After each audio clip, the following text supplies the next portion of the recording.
There is a bond, subtle and unspoken, between the abuser and the innocent soul, a bond that is forged, not in love, but in the secret alchemy of wounds and shadows. This connection, which at first glance seems to be the cruel tethering of power to weakness, is in truth a mirror reflecting the unhealed darkness within both. When I speak of the abuser, I do not mean only the figure who strikes with fists or with words. I speak of the archetype of the devourer, the one who feeds on innocence, who takes without giving, and whose hunger is the echo of a soul that has never been seen by its own light. And when I speak of the innocent soul, I do not mean mere naivety or weakness, but that primordial part of us which remains untouched by the corruption of the persona, that tender and unarmored essence which longs to be acknowledged and loved. You must understand that the abuser and the innocent are bound by threads far older than the present moment. These threads extend back into the unconscious, into the labyrinth of ancestral wounds and collective shadow, where the figures of victim and oppressor have danced for centuries. When we encounter such relationships in our personal lives, we are often astonished at their magnetic pull. Why does the innocent not simply walk away? Why does the abuser continue to return? Even after moments of remorse or shame, the answer lies in the deeper psyche, where the shadow archetype calls to us with a voice we rarely recognize as our own. We are compelled towards the one who carries the fragment of ourselves we have rejected, and in this mutual recognition of pain, a dark intimacy is born. The abuser, often without conscious awareness, senses in the innocent soul a radiance that threatens to illuminate their own darkness. This is unbearable. To stand in the presence of such purity is to be reminded of the parts of oneself that have been buried, denied and unloved. The act of abuse, be it emotional, psychological, or physical, is a grotesque attempt to dim that light, to force the innocent into the same shadowed terrain where the abuser resides. Yet, paradoxically, this act only strengthens the bond. The innocent soul, feeling the sting of betrayal, may confuse the intensity of this relationship with depth or meaning, mistaking pain for passion, chows for love. The psyche, when it is unhealed, often prefers familiar suffering to unfamiliar freedom. I have seen in the dreams of many patients the recurring figure of the abuser, a dark father, a cold mother, a lover whose face shifts between tenderness and cruelty. These dream figures are not merely representations of external people. They are fragments of the dreamer's own psyche. When the unconscious presents the abuser, it is offering an invitation to see the wound that has been carried in silence, to face the inner tyrant who whispers, "You are unworthy, you are powerless." The innocent soul suffers not only because of the abuser, but because of the silent complicity of its own inner critic, that voice which echoes the very words of the oppressor. The key to understanding this dark bond lies in recognizing that the abuser and the innocent are two poles of a single archetypal energy. The innocent soul represents the vulnerable, feeling aspect of the psyche, often the inner child, while the abuser represents the shadow aspect of authority, control, and unacknowledged rage. When these two meet, the relationship becomes a living dream, a drama played out on the stage of reality, but with roots that sink deep into the unconscious. It is as if life itself conspires to bring these forces together, not to destroy the innocent, but to awaken it to its own hidden power. You see, innocence is not the same as weakness. True innocence carries a latent strength, a quiet power that the abuser both fears and envies. The abuser's aggression is often an unconscious attempt to provoke the innocent soul into awakening, to draw forth the fire that lies beneath its softness. But when the innocent fails to recognize this, when it continues to submit or to seek validation from the very one who wounds it, the cycle deepens. The soul begins to internalize the narrative of the abuser, seeing itself as broken, unworthy, or deserving of pain. This is the greatest tragedy, not the abuse itself, but the theft of the soul's narrative, the distortion of its inner voice. In my work, I have often said that until you make the unconscious conscious, it will direct your life, and you will call it fate. The bond between the abuser and the innocent is one such manifestation of unconscious fate. It is as if two incomplete souls have found each other, drawn together, not by love, but by the magnetic pull of unresolved wounds.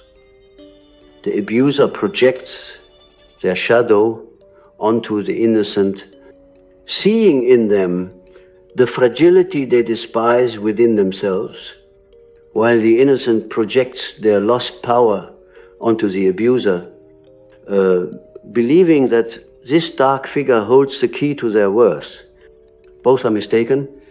The true resolution lies in the recognition that what we see in the other is often the reflection of what we have refused to see in ourselves.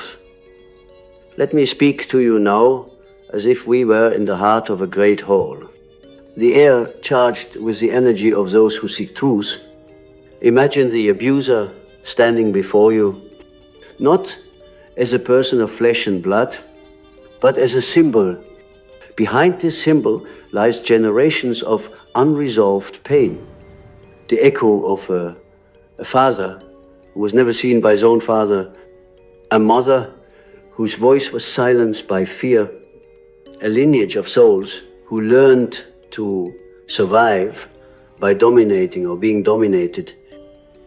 And now imagine the innocent soul standing fragile yet luminous, its very presence a challenge to the old order of pain. The meeting of these two is not random. It is the psyche's way of forcing us to confront what has been buried in the collective unconscious. The innocent soul must learn that healing does not come from the abuser's apology, nor from their change of heart, but from reclaiming its own inner authority. The abuser is a teacher, though a cruel and unwilling one, whose lesson is this: no one can define your worth but you. To walk away from the abuser is not simply to leave a toxic relationship, it is to confront the inner patterns that allowed such a bond to form. It is to descend into the shadow, to face the inner voices that whisper of shame and inadequacy, and to say, I see you, but I will no longer be ruled by you. Dreams, again, provide a profound window into this dynamic.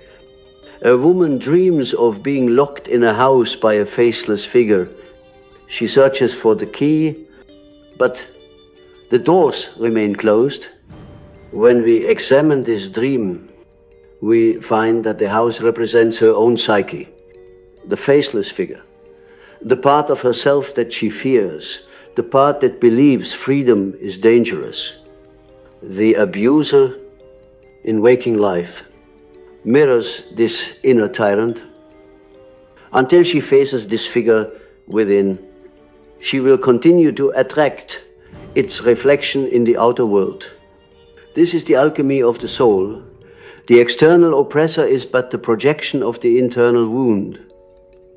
It is tempting to demonize the abuser, to see them as purely evil. But to do so is to miss the deeper truth. Every abuser was once a wounded innocent.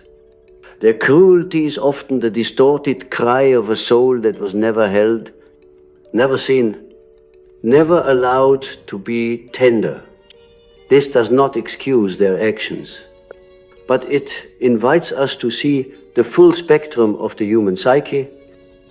The moment we can see both the darkness and the light within the abuser, we begin to reclaim the parts of ourselves that were lost in the battle. The innocent soul, too, must be wary of its own shadow. There is a shadow side to innocence, a subtle pride in being the good one, the victim, the one who suffers for love. This archetype, if left unchecked, can become a trap. It feeds on the belief that suffering will one day be rewarded, that endurance will earn salvation. But true healing does not come from waiting for the abuser to change. It comes from stepping into one's own power, from recognizing that the same energy that fuels the abuser's rage is present in a different form within oneself. It is the fire of life, and it can be transformed. In this sense, the dark bond is not merely destructive. It is also an opportunity. It is the soul's call to awaken, to transcend the roles of victim and oppressor, and to step into a higher consciousness. When the innocent soul finally turns inward and says, I will no longer seek my worth outside of myself, the bond dissolves.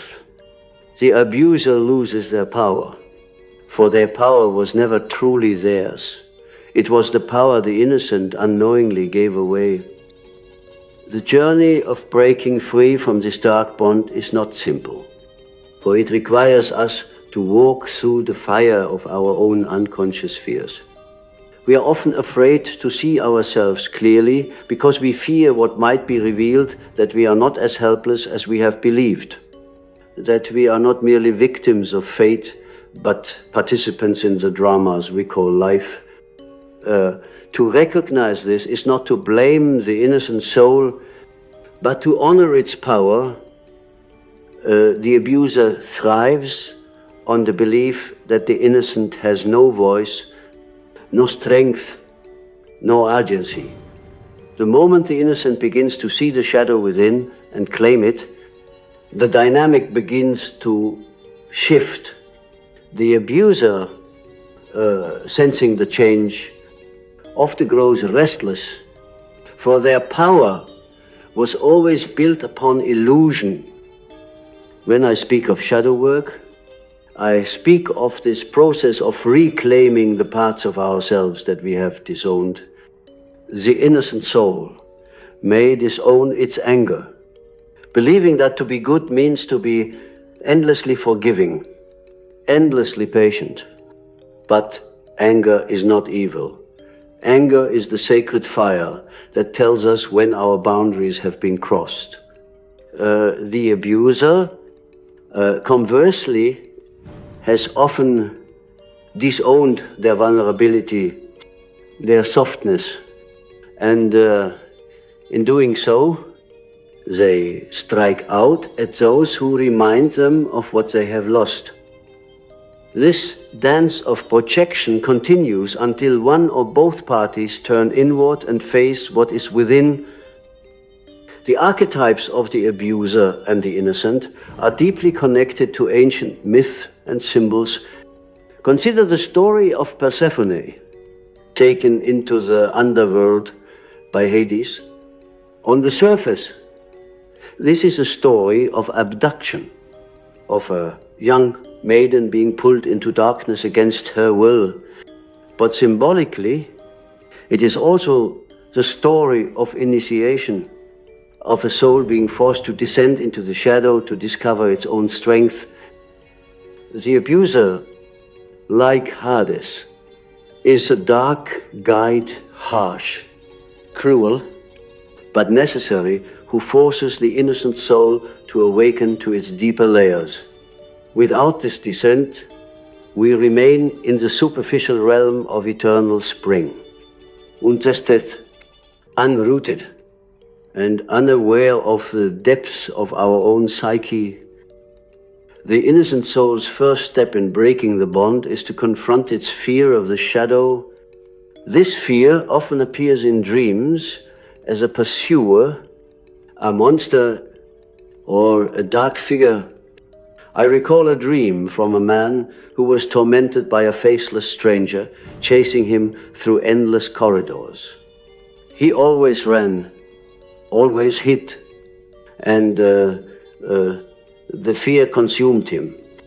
In analysis, we discovered that this stranger represented his own suppressed rage, his unspoken words, the part of him that wanted to fight back but never dared. Once he turned in the dream to face the figure, something miraculous occurred. The figure stopped chasing him and instead handed him a key. This is the secret of shadow integration. What we fear holds the very key to our liberation. The abuser often unknowingly awakens this confrontation. Their cruelty forces the innocent to ask, what am I truly worth? Why do I stay? Why do I endure? These questions, though painful, are the threshold of transformation. If the innocent soul dares to answer them with honesty, it begins to remember its own power. It remembers that it is not defined by the wounds inflicted upon it, but by the light it carries within. This light, however, must be protected. To protect it, we must build boundaries, not walls of fear, but clear lines of self-respect that say, this far and no further. There is a peculiar phenomenon I have observed when the innocent soul finally claims its power. The abuser often collapses. The mask falls. Beneath their aggression lies a wounded child, crying out for the very love they could never receive. Some abusers, faced with this truth, retreat into denial, seeking new victims to continue their cycle. Others, however, are confronted by their own shadow and begin their own path of healing. It is not the innocent's duty to heal the abuser, that is their own work, but the act of reclaiming one's power often sets a ripple of awakening into motion. We must also speak of the collective dimension of this bond. The abuser and the innocent do not exist only in personal relationships. They are reflected in societies, in systems of power, in the way nations treat their citizens or the way cultures silence certain voices. When we see these patterns on a large scale, we begin to realize that our personal healing is not separate from the collective. Every time an innocent soul awakens, stands tall, and refuses to be defined by the shadow of another, it contributes to the healing of the collective unconscious. It breaks an ancient chain, yet This awakening is not without its pain. The innocent soul often experiences a profound grief when it steps away from the abuser, for it must mourn not only the relationship but also the illusions. It carried the hope that the abuser would one day see them, love them, or validate their worth. This grief is sacred. It is the death of a false self. The self that believed it needed the approval of the dark other. Out of this grief emerges a stronger, truer self, one that no longer seeks light outside, but burns with its own flame. In the mystical sense, the abuser and the innocent are like two aspects of a single alchemical process. The abuser represents the darkness of the prima materia, the raw, unrefined matter of the soul, while the innocent represents the purity of the spirit seeking to emerge. Through the crucible of pain, something new is born, a consciousness that is neither naive innocence nor cruel domination, but a balanced wholeness. This is the goal of individuation, the journey toward becoming who we truly are. I would ask you to consider your own inner abuser. Yes, you have one, we all do. It is that voice that whispers, you are not enough, you will fail, you are weak. It is the inner tyrant that criticizes every step, that refuses to allow joy or rest. This inner abuser is often more powerful than any external one, for it lives within our own psyche, disguised as truth. And yet, once we recognize it, we can begin to dialogue with it, to ask it what it wants, to see that beneath its harshness lies a deep fear of being unloved or unseen. The innocent soul within you must rise to meet this voice, not with hate, but with firmness. You must learn to say, I hear you, but I will not be ruled by you. This is the inner alchemy that transforms the bond. When you hear the relationship between your own inner abuser and your inner innocent, the external relationships that reflect this dynamic begin to shift. You no longer attract those who would harm you because you no longer tolerate harm within yourself. Imagine for a moment that you are standing before a mirror, but this is no ordinary mirror. This mirror reflects not your outer form, but your inner world, the light, the shadow, the unspoken wounds, and the forgotten dreams. In this mirror, you see the abuser and the innocent standing side by side. They are not enemies, they are two halves of the same story. The abuser carries the fire, the raw energy of will and survival. The innocent carries the heart, the softness, the capacity to love. Alone, each is incomplete. Together, when balanced, they create wholeness. The tragedy is not that they exist, but that they are so often at war within us. What would it mean to reconcile these parts? It would mean allowing the fire of the abuser to be tempered by the compassion of the innocent.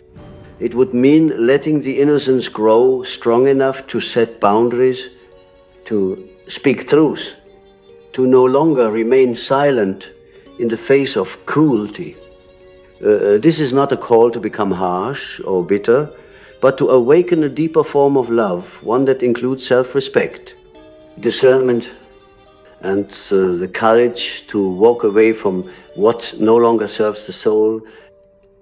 This transformation is a kind of death and rebirth.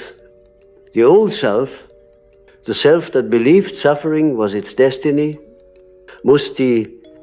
this death may feel like emptiness, like standing in a vast silent space where the familiar chains have fallen but no new path has yet appeared. Do not fear this silence. It is the space where the soul breathes, where the psyche reorganizes itself, where new life is preparing to emerge. Out of this void, a stronger self is born, a self that carries both the fire of the shadow and the light of the spirit, integrated and whole. The abuser and the innocent are not meant to remain locked in their roles forever. They are stages on the journey of individuation, roles that teach us what we must learn about power, vulnerability, and love. Once we have learned the lesson, we are free to transcend the dynamic. We are free to love without fear, to stand in our truth without apology, to see both the light and the shadow within ourselves and say, I am whole. There is a moment, almost imperceptible, when the innocent soul begins to feel the tremor of awakening, like a faint crack in the walls that have long contained it. This moment often arrives in the midst of despair, when one feels most consumed by the abuser's shadow. It can appear as a sudden clarity, a dream that refuses to be forgotten, or a quiet voice whispering, this is not all you are. The psyche, in its wisdom, sends such signals when it senses that the old patterns can no longer hold the soul captive. These moments must not be ignored, for they are the seeds of transformation. The abuser thrives on unconsciousness so long as the innocent remains unaware of its own patterns and hidden wounds. The cycle continues, fueled by projections and unspoken pain. But awareness is like light entering a darkened room. It reveals the furniture of our inner world, the beliefs, fears, and narratives that shape our lives. Once the innocent sees the architecture of his own suffering, the abuser's power begins to dissolve.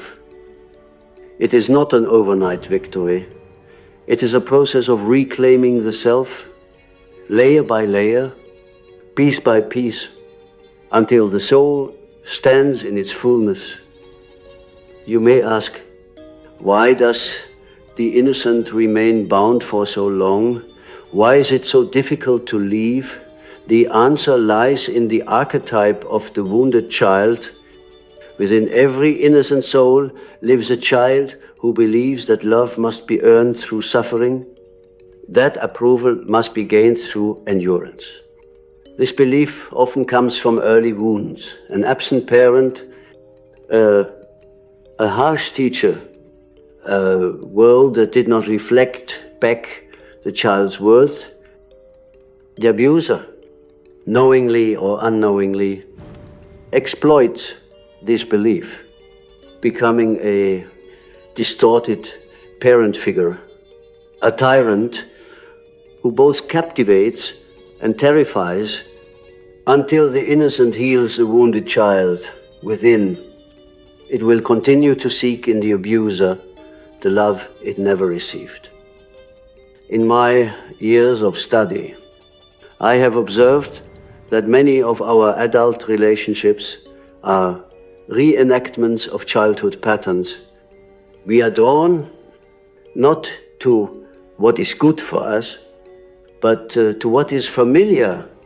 If we grew up in a house where love was conditional, where affection came mixed with pain, we unconsciously seek the same in adulthood, hoping that this time we will win the love we were once denied.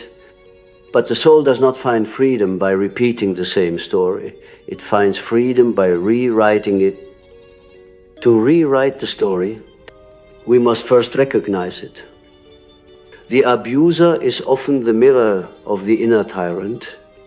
When someone belittles us, controls us, or dismisses our feelings, they awaken the voice within us that has long said the same. This voice is the harsh critic, the shadowed parent who whispers, "You are not enough." To heal, we must learn to turn toward this voice, not with fear but with compassion. We must ask, whose voice is this really? Does it belong to me? Or was it planted in me by those who could not see their own worth? When we ask these questions, the spell begins to break. The innocent soul has a task, and that task is to grow roots. Innocence without roots is easily swayed, easily wounded. It is like a sapling in the wind.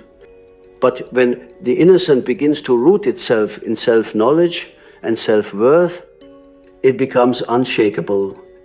The abuser's words, which once cut like knives, who begin to lose their sting. The innocent no longer defines itself by the gaze of the other, but by the truth it knows in its own heart. I recall the story of a woman who came to me broken by years of a relationship that left her feeling invisible. She dreamed of a dark forest where she wandered, searching for a light that never appeared. In analysis, we discovered that the forest was her own unconscious, dense and uncharted, and the light she sought was not outside but within her.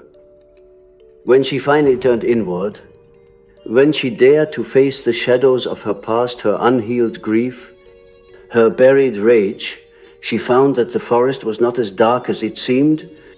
It was alive, vibrant, full of symbols and guides waiting for her recognition. This is the journey of the innocent, to stop searching for light in the abuser and to find it in the depths of one's own soul. The abuser too is caught in a prison. Though it may appear that they hold the power, they are often more enslaved than the innocent. Their violence or manipulation is a desperate attempt to control what they cannot face within themselves. If they were to look inward, they would see the same wounded child, the same fears, the same longing for love, but most abusers are terrified of this confrontation. To face one's own pain is a task that requires immense courage. It is easier, they believe, to project that pain onto another, to keep playing the role of the dominant one, rather than risk being seen as vulnerable. This is why healing the dynamic does not come from trying to change the abuser. The innocent must turn the gaze inward and ask, what is my part in this dance? What wound within me resonates with this pattern? What archetype within me is asking to be healed? These questions are not easy, but they are the doorway to freedom. When we see the pattern clearly, we are no longer unconsciously driven by it. We can choose differently. There is also a mystical dimension to this bond. On the soul level, these relationships often carry a purpose. They are not accidents, but catalysts. The abuser pushes the innocent to confront the shadow, to awaken strength, to reclaim power. It is as if the soul, before coming into this life, chose such encounters as a way of remembering its own fire. This perspective does not justify the harm, but it offers meaning, a sense that even the darkest encounters can be transmuted into wisdom. In the language of alchemy, the abuser and the innocent represent the confrontation of opposites, the nigredo, or blackening, which precedes transformation. When the soul is plunged into suffering, it undergoes a kind of death, the death of illusions, of false selves. Out of this death comes the albedo, the whitening, a stage of purification where the soul begins to see with new eyes. The suffering, though brutal, becomes the fire that refines the gold within. You may feel at times that your soul is shattered, that the abuser has taken something from you that can never be restored. But I tell you, the soul cannot be truly broken. It can be wounded, yes, but it also holds the power to regenerate, to rise from ashes like the phoenix. The wounds you carry, when faced and integrated, become the very source of your strength. They become the places where light enters, where compassion and wisdom grow. Do not underestimate the power of your dreams during such times. The unconscious will speak in images, offering symbols and guidance. Pay attention to recurring themes, to the figures who appear, to the landscapes you traverse in sleep. These dreams are not random. They are the language of the soul, showing you the path toward wholeness. Often, the abuser will appear in these dreams, not as a literal person, but as a figure representing the shadow. Engage with these figures. Ask them what they want, what they need. Sometimes, the most frightening dream figures carry messages of liberation. The innocent soul must also learn to forgive not necessarily the abuser, but itself. It must forgive itself for staying too long, for not seeing sooner, for believing lies. This forgiveness is not weakness, but freedom. It allows the soul to release the weight of self-blame and to step forward with clarity. The past cannot be undone, but its meaning can be transformed. Every scar becomes a testament to survival. Every tear, a reminder of the heart's resilience. As we continue this journey together, I ask you to hold one image in your mind, the image of a bridge. On one side of this bridge stands the old self, bound by fear, silence, and longing. On the other side stands the awakened self, radiant, whole, unafraid to shine. The abuser is not the bridge, nor are they the destination. They are the fire beneath the bridge, the force that compels you to cross. And when you reach the other side, you will see that you were never as powerless as you believed. When the innocent soul reaches the threshold of freedom, it encounters not only relief but also a strange emptiness, as though the identity that once held it captive has dissolved. This is the point where many falter, for we humans often prefer the familiar pain of bondage over the uncharted expanse of freedom. The abuser, for all their cruelty, provided a sense of structure, a narrative, however destructive, that shaped the innocent's world. Without that narrative, there is silence. And in that silence, the innocent must face the truth of its own existence. This silence is sacred. It is a place where the soul hears its own voice for the first time unfiltered by fear or manipulation.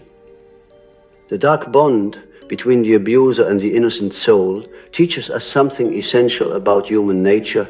We are always drawn towards integration. Even in suffering, the psyche seeks wholeness. The abuser carries the shadow, and the innocent carries the light, but neither can remain whole without acknowledging the other's qualities. It is through this painful recognition that both sides can be transformed. The abuser must confront their hidden vulnerability. The innocent must awaken its inner strength. Only then does the cycle dissolve. In this journey, self-compassion becomes a guiding light. The innocent soul often berates itself for its perceived weakness. Why did I allow this? Why couldn't I see sooner? Yet this self-criticism only mirrors the voice of the abuser. True healing begins when the innocent speaks to itself with gentleness, when it acknowledges the courage it took to survive, to endure, and now to rise. Self-compassion is not indulgence. It is the act of reclaiming one's humanity from the jaws of the shadow. There is a moment of deep revelation when the innocent realizes that the abuser was never truly the source of their pain. Yes, their actions wounded, but the deeper wound is the abandonment of the self, the belief that one's worth is defined by how another treats them. When this illusion collapses, the soul is reborn. It no longer seeks validation from the outside, but turns inward, finding a reservoir of dignity and love that cannot be touched by cruelty. This is the beginning of true freedom. Consider the archetype of the hero's journey, so often told in myths and legends. The hero must face a dragon, a creature that guards the treasure. The dragon is not just an external enemy. It is the shadow, the embodiment of fear, rage, and all that the hero has denied within themselves. To slay the dragon is not to destroy it, but to confront it, to see its face clearly and claim the treasure it guards. In the same way, the abuser, however monstrous they appear, guards the treasure of the innocent's inner strength. It is only through this confrontation that the treasure can be claimed. The innocent soul must also confront its own illusions about love. Many believe that love is sacrifice, that to love is to endure pain, without question. But this is not love, it is a distortion of love. True love does not diminish the self, it nurtures it. True love does not demand silence or submission. It calls forth the fullness of who we are. When the innocent learns this truth, it can no longer be ensnared by false love. It sees the difference between connection and control, between intimacy and manipulation. I've often seen in the depths of analysis that those who have endured the cruelty of abusers carry within them a profound capacity for empathy. Their suffering carves a space within them, a depth that can hold the pain of others without judgment. This is the paradox. What wounds us can also shape our greatest gifts, but these gifts must first be directed inward. The innocent must learn to offer itself the empathy it so easily gives to others. It must learn to say, I see you, I love you, I will protect you, to its own wounded parts. The path forward is not linear. There will be days when the old voices return, when the memory of the abuser's power feels alive again. But each time the innocent chooses itself, chooses to stand firm. The old patterns lose their grip. Healing is not the erasure of the past, but the integration of its lessons.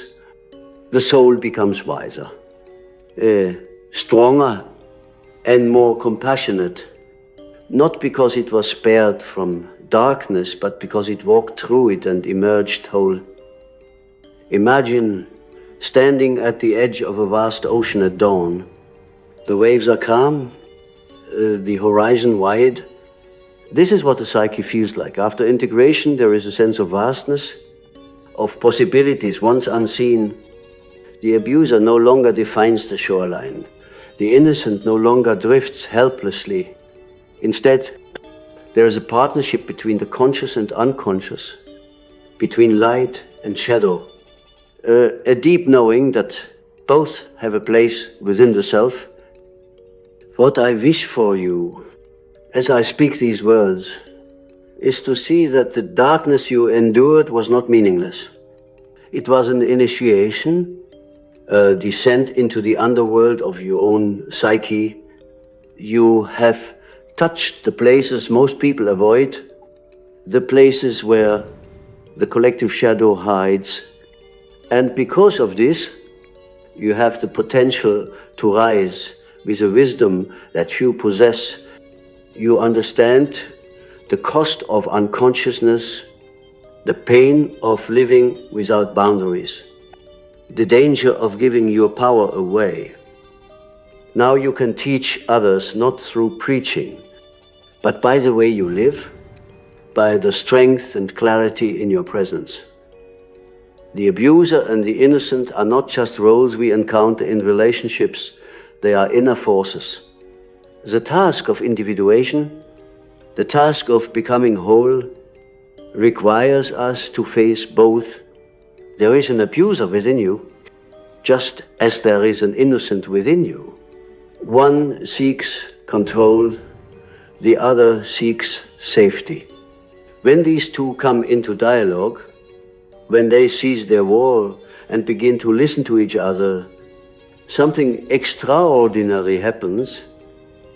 A third force emerges, the self, that deeper center of the psyche that holds all opposites in balance. I invite you to close your eyes for a moment and imagine meeting these two figures within yourself.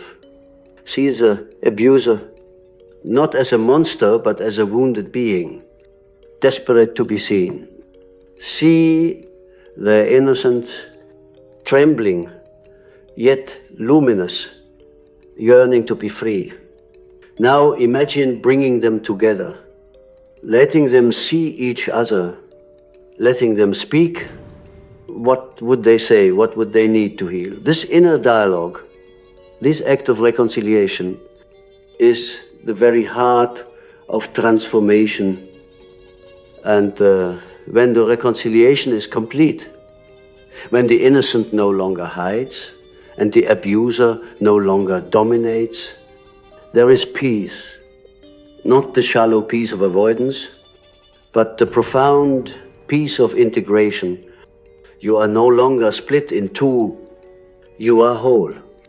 You can stand before the world unafraid, knowing that nothing outside of you can diminish what you have claimed within. This, I believe, is the ultimate insight Jung offers us, that every relationship, no matter how dark, is a mirror. The abuser mirrors our shadow. The innocent mirrors our light.